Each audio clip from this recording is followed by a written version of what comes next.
दिव्य प्रेम सेवा मिशन के आज के कार्यक्रम, आदरणीय आशीष भैया ने हमसे कहा था कि आपको आना है। सनातन धर्म की वैश्विक दृष्टि, सनातन धर्म की समस्याएं और उनका समाधान, ये हमको फ़ोन से बताया गया था कि आपको इस पे बोलना है। बड़ा ही गंभीर विषय। और आज चूंकि हम लोग 2 घंटे जाम में भी फंसे रहे, इस महाकुंभ मेले का शुभारंभ हो रहा है और सामान आ रहा है, उतर रहा है। आस्था के इस महासमुद्र में हम लोग गोते लगाते हुए इस पुल से जाइए, उस पुल से जाइए, ये पुल बंद है, वो खुला है, ये करते करते तो विलंब से आने के लिए आपसे क्षमा प्रार्थी हैं। और मंचासीन परम श्रद्धेय स्वामी गौरांग दास प्रभु जी, आदरणीय श्री संजय चतुर्वेदी जी, और अभी अभी आपको संबोधित करते हुए हमारे अग्रज आदरणीय श्री NP सिंह जी, बड़े विस्तार से आपने सनातन धर्म, दर्शन और भारतीयता, इस पे अपने विचार रखे। देखिए, इसमें कोई संशय नहीं है, विश्व में किसी भी धर्म, किसी भी देश, किसी भी विचारधारा का मानने वाला हो कि सनातन से पहले कुछ नहीं था। अन्य जो भी संप्रदाय, पंथ, मजहब, रिलीजन ये सब बने आए, वो सनातन के बाद आए। और हम लोग सौभाग्यशाली हैं कि सनातन धर्म ही एकमात्र ऐसा धर्म है जहां साक्षात प्रभु ने, ईश्वर ने स्वयं भक्तों के हित अवतार लिया, अपनी लीलाओं के माध्यम से हमारा मार्गदर्शन किया। भ्रिकुटी विलास सृष्टि लय हुई। जितनी देर में हम लोग पलक झपकते हैं उतने में सृष्टियों का लय और प्रलय हो जाता है। तो ऐसा नहीं था कि कुंभकर्ण को मारने या रावण को मारने प्रभु राम को आना पड़ता, लेकिन रामत्व की स्थापना के लिए साक्षात ब्रह्म ने प्रभु राम के रूप में अवतार लिया, आए। आने वाली सहस्त्राब्दियों तक उनका नाम, उनके यश कीर्ति का गान करते हुए हम लोग इस भवसागर से तर सकें, भक्तों का कल्याण हो, साधुओं का कल्याण हो, इस भाव से भगवान श्री कृष्ण, भगवान श्री राम अवतार लिए। आगे हम लोग जानते हैं। कुंभ के विषय में सभी को पता है कि देवासुर संग्राम के बाद देवताओं असुरों में अमृत के कुंभ को लेकर के जो छीना झपटी हुई, उसके 4 बूंद गिरे। लेकिन इसके बाद भी कुंभ की एक बहुत बड़ी प्रासंगिकता है। कुंभ जब लगता है तो पूरे देश के धर्माचार्य, बल्कि ये कहें कि सनातन के ध्वजावाहक आते हैं। अब राजतंत्र नहीं है, लेकिन पहले सारे राज रियासत जितने थे, उनके राजा, सामंत, वो सब आते थे, अपने अपने राज्यों की समस्याएं कहते थे, उस पे आचार्यों का, गुरुदेवों का, विद्वानों का मार्गदर्शन प्राप्त करते थे। त्रिवेणी स्नान तो करते ही थे, और यहाँ के मिले हुए मार्गदर्शन को अपने अपने राज्यों में खुशहाली के लिए, वहाँ की प्रजा के कल्याण के लिए वो जाकर के लागू करते थे। तो इस तरह से वो अमृत जो कुंभ में, ये असली अमृत ये था जो इस कुंभ के माध्यम से हर जगह, पूरे देश में, पूरे विश्व में पहुंचता था। आज हम सभी लोग जानते हैं स्वामी विवेकानंद जी का जन्मदिन है, लेकिन साथ ही साथ आज माता जीजाबाई का भी जन्मदिन है। ये भी बहुत बड़े सौभाग्य की बात है, आज बहुत ही शुभ दिन है। और जीजाबाई न सिर्फ छत्रपति शिवाजी महाराज की मां थी, बल्कि शिवाजी राजा का निर्माण करने वाली महिला माता जीजाबाई। और भारत में हम सभी लोग जानते हैं, बहुत लोग लड़े अपने साम्राज्य बचाने के लिए, अपना साम्राज्य स्थापित करने के लिए, लेकिन हमारे छत्रपति शिवाजी राजा एकमात्र ऐसे महाराज थे जिन्होंने हिंदू स्वराज्य की स्थापना के लिए उस समय शून्य से लेकर के और एक ब्रह्मांड तक की रचना करी और हिंदवी स्वराज की स्थापना करी। आदरणीय एनपी सिंह जी को बहुत ध्यान से हम सुन रहे थे और हम प्रयास करेंगे कि आपकी द्वारा कही गई किसी बात को दोहराया न जाए। आपकी हर बात से हम सहमत हैं, और हम ही नहीं, यहाँ पे जितने लोग हैं, आपने जिस विस्तार से, जिस गूढ़ता से दर्शन दिखाया, उससे हम सभी लोग सहमत हैं। लेकिन आज सनातन के सामने समस्या ये नहीं है। सनातन के सामने आज समस्या ये है, जो बहुत प्रैक्टिकल रूप में हम कह रहे हैं, कि अगर आस्थावान मूर्ति विसर्जन करने जाता है तो उन भक्तों के ऊपर पथराव होता है, उनको मारा पीटा जाता है। अगर हनुमान जी का जन्मोत्सव है, वहां जा रहे हैं तो पथराव हो रहा है। और ये एक दो घटनाएं नहीं है, ये एक नियम बन चुका है। और सिर्फ पथराव ही नहीं होता है, इतनी आतंकवादी घटनाएं, हमने किसी का कुछ नहीं बिगाड़ा। जिसने भी शरण मांगी, भारत में उसको शरण मिली। और हमारी ये शर्त नहीं थी कि तुम धर्मांतरण कर लो, हिंदू हो जाओ, तब हम तुमको शरण देंगे। चाहे वो इस्लाम धर्म के मानने वाले हों, चाहे यहूदी हों, चाहे वो पारसी हों, चाहे तिब्बती बौद्ध हों, जो भी आया उसको भारत में इतना विशाल हृदय हमारा है। न सिर्फ शरण मिली, बल्कि अपने धार्मिक रीति रिवाज पूरी तरीके से वो उसका पालन कर सकें, ये भी सुनिश्चित किया गया। और मैं समझता हूं कि हर एक, किसी भी भारतीय को इसमें कोई आपत्ति नहीं थी। लेकिन समस्या तब शुरू होती है जब आप ये कहें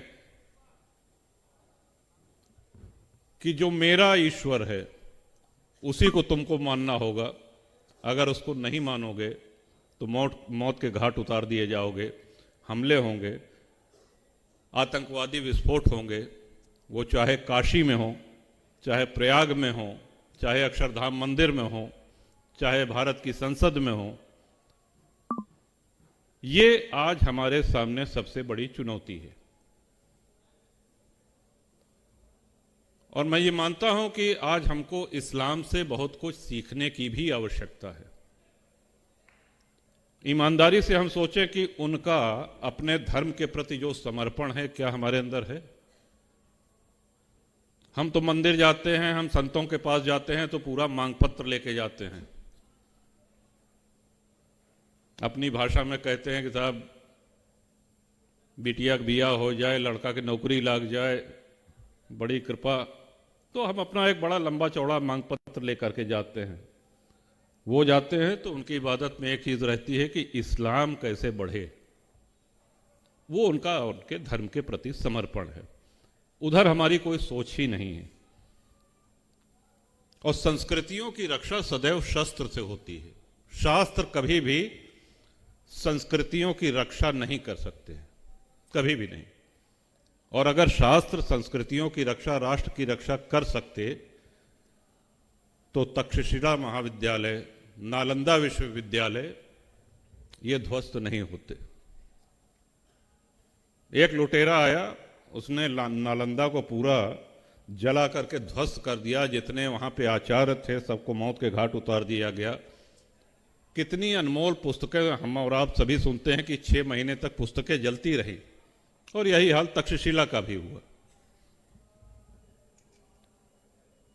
हमारे प्रभु ने जब जब अवतार लिया, भगवान राम को 14 वर्ष का वनवास हुआ, राजपाट छोड़ के जाना पड़ा उनको। तो ऐसा तो नहीं था कि उन्होंने 14 वर्ष के लिए कहन अच्छा क्या ले जाओगे, कहन एक डबल बेड, एक सोफा और तकिया, जरा वहां बैठने के लिए आराम होगा। सारा भोग, सारा ऐश्वर्य, सब कुछ छोड़ करके साथ क्या ले गए? धनुष बाण। और काम भी वही आया, जिस हेतु अवतार लिया था उसकी पूर्ति वहीं से हुई। हम अगर मां की उपासना करते हैं, शक्ति स्वरूपा दुर्गा मां, वो देखिए शस्त्र सज्जित रहती है। हनुमान जी महाराज ने कभी गदा नहीं छोड़ा, गदा से बहुतों को सुधार दिया उन्होंने। भगवान शिव के हाथ से कभी त्रिशूल नहीं छूटा। हम ये तो समझें कि ये हमारे साक्षात ब्रह्म आकर के हमको कहना क्या चाह रहे हैं। ये शास्त्र ये विवेक देता है कि आप शस्त्र का उपयोग कब और कहां करें, किस पे करें, लेकिन शास्त्र कभी ये नहीं कहते कि आप शस्त्र छोड़ दीजिए, शस्त्र त्याग दीजिए। आज अगर भारत एक राष्ट्र के रूप में सुरक्षित है तो हमारे सशस्त्र बल और सेना के कारण है, जो अपने प्राणों की आहुति दे करके और हमारे देश को सुरक्षित रखे हैं। ये इसलिए नहीं है कि हमारी सबसे प्राचीन परंपरा है, सबसे प्राचीन धर्म है और हम बड़े शांति प्रेमी हैं, हम बड़े ज्ञानी हैं, हम शास्त्रों का बड़ा सम्यक अध्ययन हमने किया है, इसलिए हमारा देश सुरक्षित है। और अगर आज विश्व के उस पर देखें तो सबसे प्रत्यक्ष उदाहरण आपको इजराइल का मिलता है। इजराइल अगर आज अपना अस्तित्व बचाए हुए है, और अस्तित्व ही नहीं बचाए हुए है, अब उसके ऊपर जो हमले हो रहे हैं, जो आक्रांता हो रहे हैं, सबको मुंह तोड़ जवाब भी दे रहा है, तो वो अपने शस्त्र बल के कारण दे रहा है। हमारे सनातन धर्म में नागा अखाड़ों की स्थापना शस्त्रों के ही आधार पर हुई थी। जब औरंगजेब ने काशी विश्वनाथ मंदिर तोड़वाने के लिए पहली बार हमला किया तो हमारे नागा संतों ने ही मुगल सेना को मुंहतोड़ जवाब दिया और उनको खदेड़ दिया उल्टा। ये अलग बात है कि 5 वर्ष बाद उससे कहीं बहुत बड़ी सेना लेकर के औरंगजेब आया और वो काशी विश्वेश्वर के उस धाम को तोड़ने में सफल रहा। एक धर्म के रूप में, एक संस्कृति के रूप में, हर विद्वान यहां पे सभागार में जितने भी हैं वो आप मानेंगे कि जितनी ज्यादा लूट, हत्या और बलात्कार धर्म के आधार पर हिंदुओं के साथ हुई है, वो विश्व की और किसी सभ्यता, किसी संस्कृति में नहीं हुई है। गिनती नहीं है, अनुमान नहीं लगाया जा सकता। और वो इसलिए भी कि एक और जहां हमने अपने शस्त्र छोड़े, वहीं कूटनीति के तहत हम जातियों में बांट दिए गए। आज यदि कोई संत महात्मा ये कहता है कि जात पात हमारे लिए इसका भेद मिटाना बहुत आवश्यक है, तो कुछ आचार्य उसकी भी आलोचना करने लगते हैं। हाँ ठीक है, जातियां हैं, जाति की भूमिका सजातीय विवाह तक सीमित रहे, या चलिए यहां तक भी कर लिया जाए कि ठीक है हम अमुक जाति के हैं, हमको प्रसन्नता है, हमको गर्व है, लेकिन दूसरी कोई जात हमसे छोटी है उसको कैसे नीचा दिखाएं। यहीं से हम अपने आप चाहे अनचाहे अपने धर्म को कमजोर करना शुरू कर देते हैं। मोहम्मद बिन कासिम पहला आक्रांता था जिसने भारत पे हमला किया, और युद्ध के बाद जब दोनों सेनाएं विश्राम करने लगीं तो राजा दाहिर के पक्ष में जो सेना थी उसमें अलग अलग जगह चूल्हे जल रहे थे। तो उसने पूछा कि ये अलग अलग चूल्हे क्यों जल रहे हैं? अब खाना बन रहा है। हाँ खाना बन रहा है, तो एक स्थान पे क्यों नहीं? कहे साहब ये उस बिरादरी का है, ये उस बिरादरी का चूल्हा जला है, ये फला बिरादरी का है, इसका हाथ लगाया वो नहीं खाते हैं, वो छू लेंगे तो वो नहीं खाएंगे। तो बड़ी जोर से हंसा। उसने कहा मैंने भारत फतेह कर लिया, हिंदुस्तान फतेह कर लिया। और हम हैं कि आज तक इस ऐतिहासिक भूल को देखते हुए भी अनदेखा कर रहे हैं, समझते हुए भी नासमझ बन बैठे हैं। हाँ, ये सनातन एक नई करवट ले रहा है। अब आप लोगों में उत्साह देखने को मिलता है, नौजवानों में उत्साह देखने को मिलता है, बेटे बेटियों में उत्साह देखने को मिलता है। अब लोग खुल के बोल रहे हैं, बड़ा ही सकारात्मक है ये, लेकिन अभी भी बहुत कुछ करना है। नाम बिना लिए हम कहेंगे कि ये हैदराबाद का एक नेता है, उसने कहा कि 15 मिनट में पुलिस हटा दो तो 15 मिनट में पता चल जाएगा। हम सभी लोगों ने ये बयान सुना हो। ऐसा नहीं लगता कि काफी हद तक हम सामने चाहे जो कहें, लेकिन अगर हम बैठ के गंभीरता से सोचें तो ऐसा नहीं लगता है कि काफी हद तक उसकी बात सही है। अगर ऐसा हो जाए तो लगभग आधा हिंदू एक झटके में साफ हो जाएगा। है क्या हमारे पास? हम लड़ेंगे किस चीज से? हमने इकट्ठा क्या किया है? ये विचार करने की बातें हैं। ना हम वंश वृद्धि कर रहे हैं, ना हम शस्त्र संचय कर रहे हैं।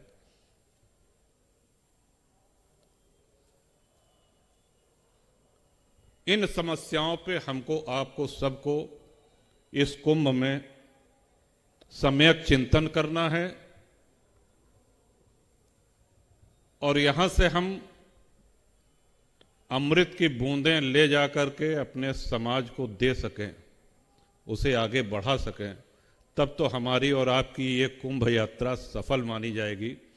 नहीं तो बहुत से लोग हैं, आते हैं, स्नान करते हैं पतित पावनी गंगा माई में, संगम त्रिवेणी में। आस्था है, और आस्था ऐसी कि विश्व का सबसे बड़ा ये महापर्व है। आप देखिए कि कहां कहां से चले आ रहे हैं। अभी हम लोग आ रहे थे 20 किलोमीटर दूर से, माताएं सिर पे बोरी रख के, गठरी रख के, कहां जाना है, कहां सोने को मिलेगा, कहां भोजन मिलेगा, कोई ठिकाना नहीं है। लेकिन आस्था ऐसी चीज है कि खींची चली आ रही हैं। वृद्ध हैं, बालक हैं, सब लोग। हमारे हिंदू धर्म में आस्था की कमी, महाकुंभ मेला में आपका स्वागत। इस हिंदू धर्म में, हमारे सनातन धर्म में आस्थावानों की भी कमी नहीं है। बस उस आस्था को एक दिशा देनी है। हम मंदिर जाएं, हम संतों के दर्शन करें, हम बोलें, तो एक ये विचार अवश्य रहे कि इससे हमारे धर्म का क्या भला होगा, क्या हमारा सनातन इससे मजबूत हो रहा है या नहीं, या हम उसमें कुछ योगदान अपना दे पा रहे हैं या नहीं। निजी पुण्यार्जन करना ठीक है, बहुत अच्छी बात है, सात्विकता बहुत अच्छी बात है, लेकिन ऐसा नहीं कि वो कहें साहब वो 12 ज्योतिर्लिंग के दर्शन कर लेहन, कहन अब चारों धाम कर लेहन, कहें साहब अब लहसुन प्याज छोड़ दे हैं, बड़ी अच्छी बात है। कहन अब क्या करता है, कहन अब दिन में साहब एक बार भोजन करे थे, अच्छी बात है, लेकिन ये आपका निजी कर्मकांड हुआ, इससे धर्म का क्या भला हो रहा है? आज बहुत बड़ी चुनौतियों के सामने हमारी ये सबसे पुरानी सभ्यता, सबसे पुरानी संस्कृति, सबसे पुराना धर्म आज खड़ा हुआ है। भारत के अलावा और हमको कहीं कोई आश्रय देने वाला नहीं है पूरी दुनिया में। जिन लोगों ने भारत में शरण ली, हम कहते हैं, एक बार फिर अपनी वही बात दोहरा रहे हैं कि बिना पाकिस्तान, अफगानिस्तान के इस्लाम की कल्पना की जा सकती है। अमेरिका, फ्रांस और इंग्लैंड के बिना ईसाइयत की भी कल्पना की जा सकती है, लेकिन बिना भारत के हिंदुत्व की कल्पना ही नहीं हो सकती। ये दोनों एक दूसरे का पर्याय है। और हमारे आपके पास अब दूसरा कोई स्थान, दूसरा कोई जगह, दूसरी कोई शरण ये नहीं है। और ये भी याद रखिए कि जितने लोग धर्म परिवर्तन किए हैं, जो आस्थाहीन थे, जो लोभी थे, जो कायर थे, उन्होंने सनातन को छोड़ करके धर्मांतरण कर लिया। जो त्यागी थे, बलिदानी थे, आस्थावान थे, वीर थे, हम सब लोग उनकी संतानें हैं। तो हमारे खून में तो तेजी है ही है उनसे अधिक। पाकिस्तान के हिंदू भाई बहुत से ऐसे हैं, आना चाह रहे हैं। एक अनवरत 22 वर्ष से उस कार्यक्रम में हम लोग लगे हैं, कितनों को ले आ पाए हैं ये एक अलग विषय है। जिस नारकीय यातना की वो चर्चा करते हैं कि किस हाल में हम लोग, कि हमारे माता पिता के सामने बच्चियों का बलात्कार होता है और उनसे कहा जाता है कि देखो, आप कल्पना नहीं कर सकते कि किस स्थिति में वहां पे। और जब वो लोग आते हैं तो कहे साहब आस्था हमारी इतनी प्रबल थी, इलाज तो बहुत सरल था। हमने पूछा क्या इलाज करें साहब, कलमा पढ़ लेते सारी समस्या खत्म हो जाती। लेकिन हमारी ईश्वर में, हमारी सनातन में जो आस्था है, उसके कारण हम पीढ़ियों से झेल रहे हैं, भोग रहे हैं। बहुत ही नारकीय स्थिति है अभी बांग्लादेश में हम सब लोगों ने। तो हमको, हमारा सुझाव आपको ये है कि शास्त्रों का, वेदों का, उपनिषद का अध्ययन बिल्कुल आवश्यक है, होना चाहिए। लेकिन हम धर्म हित में मुखर होकर के बोलना शुरू करें। आज बहुत से ऐसे साधन हैं, इलेक्ट्रॉनिक मीडिया है, ये ट्विटर, एक्स, कई सोशल मीडिया के प्लेटफॉर्म हैं जहां हम अपनी बात खुल के कह सकते हैं, मुखर तरीके से रख सकते हैं। हम चार लोगों के बीच में बैठे तो तार्किक ढंग से अपनी बात रख सकते हैं। और दूसरा, यदि कोई सनातनी धर्म की बात कर रहा है, समाज की बात कर रहा है, तो उसका मनोबल न तोड़ें।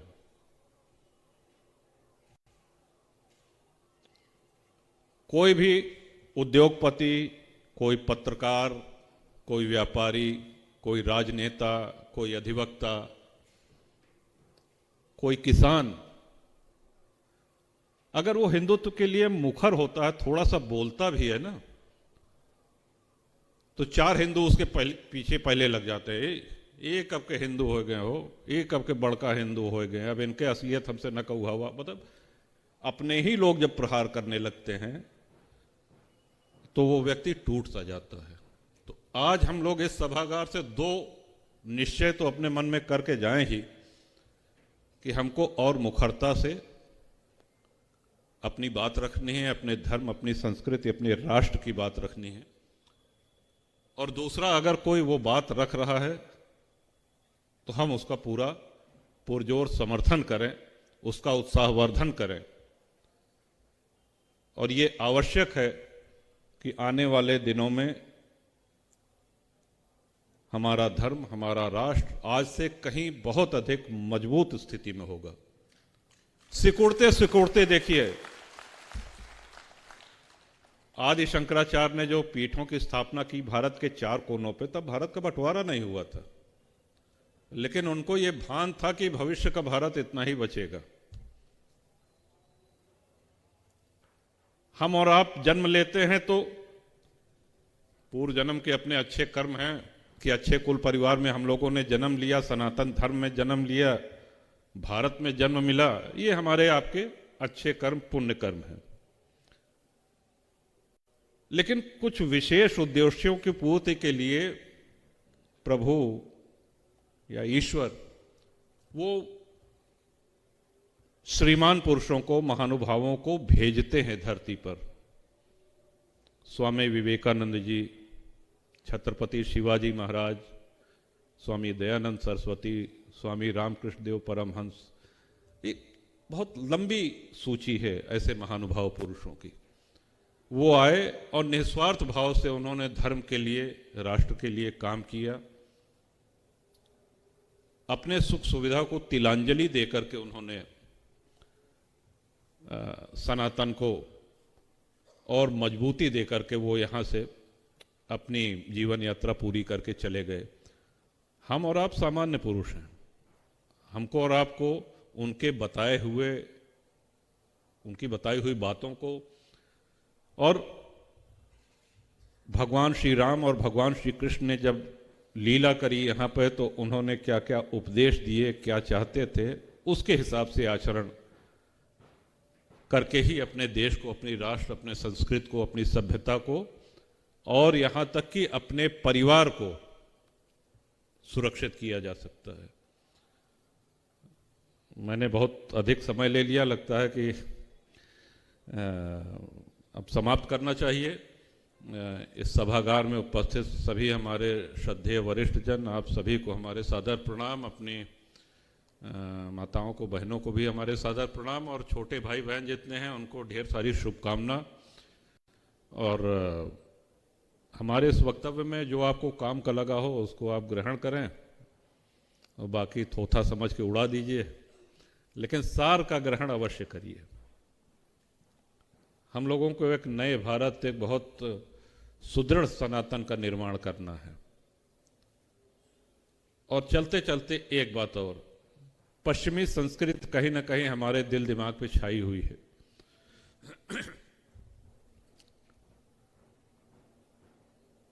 भौगोलिक गुलामी अंग्रेज चले गए, समाप्त हो गई। अब समय आ गया है कि हम उस वैचारिक गुलामी से भी अपने आप को छुड़ा लें। वैचारिक गुलामी से हमारा तात्पर्य है कि मम्मी पापा नहीं, जितने यहाँ पे वरिष्ठ जन हैं, हमको नहीं लगता कि आप अपने माता पिता को इन शब्दों से संबोधित करते होंगे, लेकिन आपने ये तो किया कि आपने अपने बच्चों से यही कहा कहने के लिए।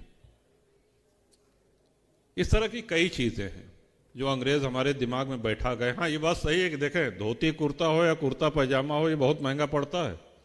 धुलाई, कलफ, माड़ी, पैंट शर्ट अपेक्षाकृत सस्ती पड़ती है पहनने में, पहने, लेकिन महापर्वों के दिन, त्योहार के दिन अपना स्वदेशी वस्त्र, अपना धार्मिक वस्त्र ये अवश्य पहने। आज कई लोगों से बात होती है, हम कहें कि धोती पहन ले, कहें हम तो जनबे नहीं खरीद कैसे पहनी जात, सिखाओ में पहले तो ढेर जने को सिखाई थी कि कैसे पहनी जात। तो ये स्थिति ना हो। इन्हीं शब्दों के साथ आपने धैर्यपूर्वक हमको सुना, अपना आशीर्वाद दिया। अभी तो 2 दिन बाद से आरंभ होना है ये महाकुंभ। आदरणीय आशीष भैया को और पूरा दिव्य प्रेम सेवा मिशन जो कि हमारा परिवार है, ढेर सारी शुभकामनाएं, और आने वाले दिनों में ऐसी अमृत वर्षा होती रहे और हम लोग लाभान्वित होते रहें, इसी मंगल कामना के साथ बहुत बहुत धन्यवाद। जय सिया राम।